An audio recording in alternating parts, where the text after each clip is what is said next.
Obamacare is a disgrace to our nation. Obamacare is a disaster.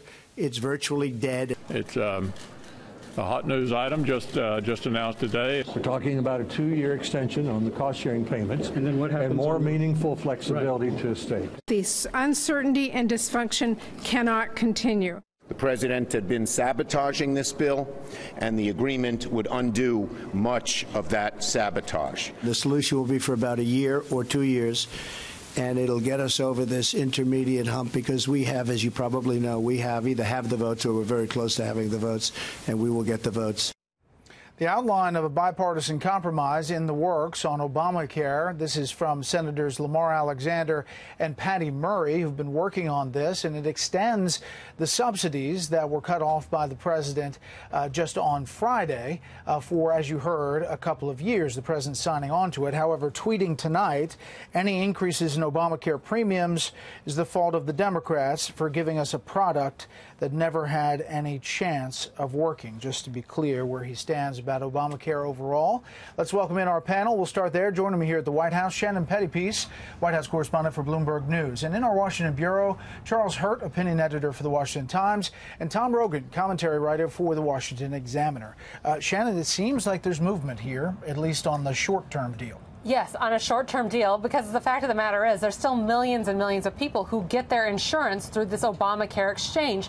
They will start enrolling very soon for their insurance plans for next year. So there needs to be something for these people in the interim so they have plans that they can afford. So a short-term deal. But when we're talking short-term, Lamar Alexander is talking a couple years to give Republicans an opportunity to come up with an alternate plan. We're not talking like a couple months. So this could end up being a longer-term patch. Right. And Charlie, that is the question, because the president seems like once he gets tax reform, he wants to go on to the block grants effort, which was the Cassidy-Graham bill that fell one vote short in the Senate last time around.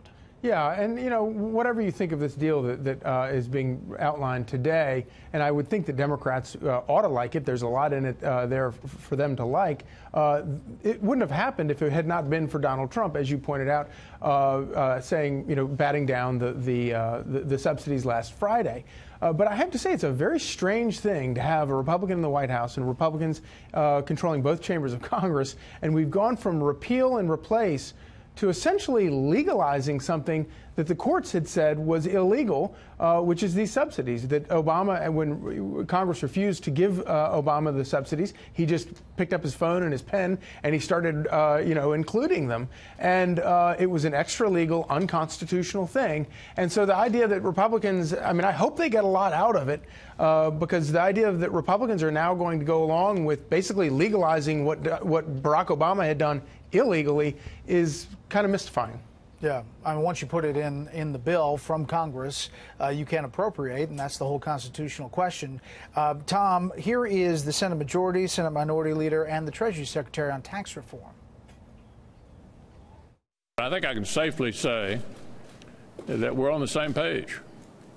His agenda is our agenda for the balance of the year, is to complete the job on taxes. When the American people see it, they ain't going to like it at all. If we get tax reform done this year, it will be extraordinary, and that's our objective. Our objective is to get it on the president's desk by December, to get him to sign it this year.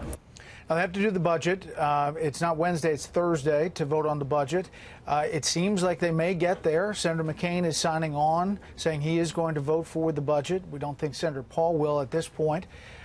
But this year seems to be a little hedging. Yes, but I do think you see the momentum building in Congress. Republicans recognize they need a win.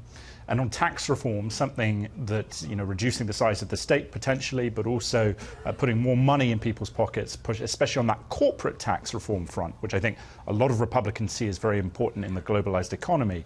There is this sort of unity between we need to get something done and, okay, on this issue is probably the one that we're most going to agree with the White House on.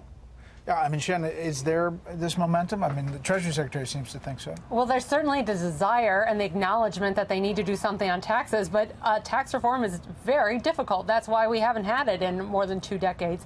Now, if we're talking about something like middle-class tax cuts, if we're just talking about a lot of candy and not any vegetables, so tax cuts and no pay-fors, no entitlement reforms, yeah, maybe that's something they could squeak through. But the idea was supposed to be broad tax reform, simplifying the tax structure, overhauling the way we think about taxes in this country. And that is a big, long debate. And here we are, October 17th.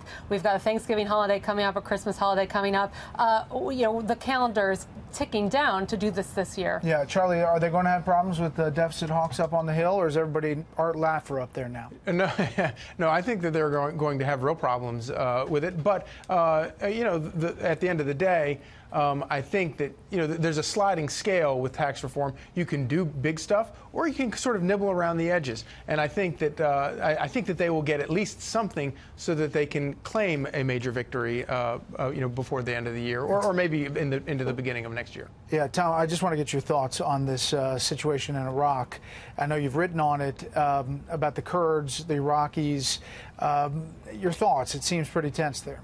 Yes, I mean, it is very tense, and I think the issue that we face now is what are the Iranians, the Russians, and also the Turks actually now going to do about this, that potentially they could compress the entire region of Kurdistan and create some very negative situations there. So I think American influence is going to be very important. One final point, a big key player there on the behalf of the Iraqi government is the Iranian Revolutionary Guard Corps. And so, the president mentioned them last week. We have to see what happens.